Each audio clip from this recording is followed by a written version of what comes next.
இன்றும் மேல் சப்ரகமுவ வடமேல் மாகாணங்களிலும் காலி மாத்தறை கண்டி நுவரெலியா மாவட்டங்களிலும் இடைக்கிடையே மழை பெய்யக்கூடும் என திணைக்களம் தெரிவித்துள்ளது. இல்லத்தரசிகளுக்கு அதிர்ஷ்டத்தை கொண்டு வரும் கசாகல கிரீன் சூப்பர் இன்றே வருகை தந்து வித்தியாசத்தை அனுபவியுங்கள்.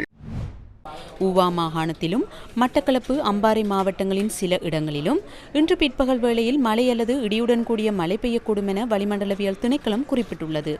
நாட்டின் ஏனைய பகுதிகளில் வறட்சியான வானிலை நிலவும் எனவும் திணைக்களம் தெரிவித்துள்ளது. மத்திய மலைநாட்டின் மேற்கு சரிவு பகுதிகளிலும் வடக்கு வடமத்திய மாகாணங்களிலும் ஹம்பாந்தோட்டை, திருகோணமலை, புத்தளம் ஆகிய மாவட்டங்களிலும் இடைக்கிடையே மணித்தியாலத்திற்கு 40 முதல் 50 கிலோமீட்டர் வரையான வேகத்தில் பலத்த காற்று வீசக்கூடும் எனவும் திணைக்களம் குறிப்பிட்டுள்ளது. இடியுடன் கூடிய மழை பெய்யும் சந்தர்ப்பங்களில் வீசும் தற்காலிக பலத்த காற்று மற்றும் மின்னல் தாக்கங்களினால் ஏற்படக்கூடிய ஆபத்துக்களை குறைத்துக் கொள்வதற்கு தேவையான முன்னெச்சரிக்கை நடவடிக்கைகளை மேற்கொள்ளுமாறும் வளிமண்டலவியல் திணைக்களம் பொதுமக்களை கேட்டுக் கொண்டுள்ளது.